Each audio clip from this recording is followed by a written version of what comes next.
कहानी जो बदल दे जिंदगी। आइए हम जानते हैं सबसे बड़ा मूर्ख कौन है, और आपको इस कहानी में सबसे बड़ा मूर्ख कौन लगा हमें कमेंट करके जरूर बताएं, और मेरे वीडियो को लाइक करें और सब्सक्राइब करना ना भूलें। चलिए शुरू करते हैं। एक बार बहुत बड़े होटल में एक आदमी रेगुलर वहां कस्टमर बन चुका था, रेगुलर खाना खाने के लिए जाता था, वहां पर खाना पीना खाता था और अपने घर चला जाता था और नए नए दोस्तों को लेकर जाता था और वहां खाना खाता था। रेगुलर का वो उसका आदत हो गया था और वहां नए नए लोगों के साथ बस ये दिखाने के लिए लेके जाता था कि मेरे से सबसे बड़ा मूर्ख कौन है और मुझसे बुद्धिमान कोई नहीं है।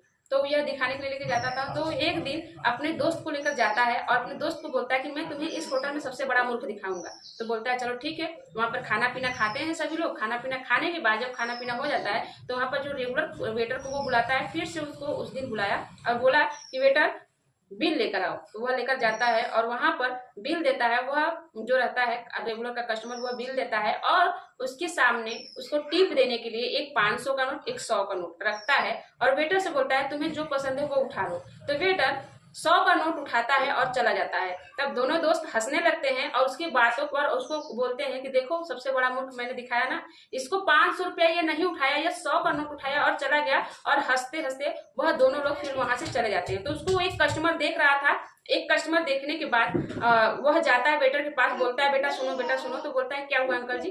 तो वह वेटर से बोलता है कि तुमको उन्होंने इतना नीचा दिखाया, तुमको ऊंचा बोला, कहा कुछ बोला, उल्टा सीधा बोला, तुमने कोई जवाब नहीं दिया। तो वह बेटा हंसते हुए बोलता है नहीं अंकल जी, उनका जो काम है वो अपना काम कर रहे हैं, मेरा जो काम है मैं अपना काम कर रहा हूँ, मेरा जो कर्म है मैं अपना कर्म कर रहा हूँ, उनका जो कर्म है वो अपना कर्म। कि बेटा मुझे एक बात समझ में नहीं आई, वो तुम्हारे सामने एक 500 का नोट रखते हैं, एक 100 का नोट रखते हैं, लेकिन तुमने 500 का नोट नहीं उठाया, तुमने 100 का नोट उठाया। तो बोलते हैं अंकल जी अगर मैं 500 का नोट उठा लेता तो वह दोबारा नहीं आते, ना तो मुझे टिप देते, लेकिन मैंने 100 का नोट उनका करते करते मैं आज अपने पास 5 से 10,000 रुपया जुटा लिया हूँ। तो मैं हर रोज उनका 100 का ही नोट उठाता हूँ, मैं 500 का नहीं उठाता, क्योंकि मुझे 100 रुपए इकट्ठा करके मैं बहुत जुटा सकती हूँ, अपना काम जो मुझे करना है मैं उसको कर पा रहा हूँ। तो वह आदमी समझ जाता है कि सबसे बड़ा मूर्ख कौन है।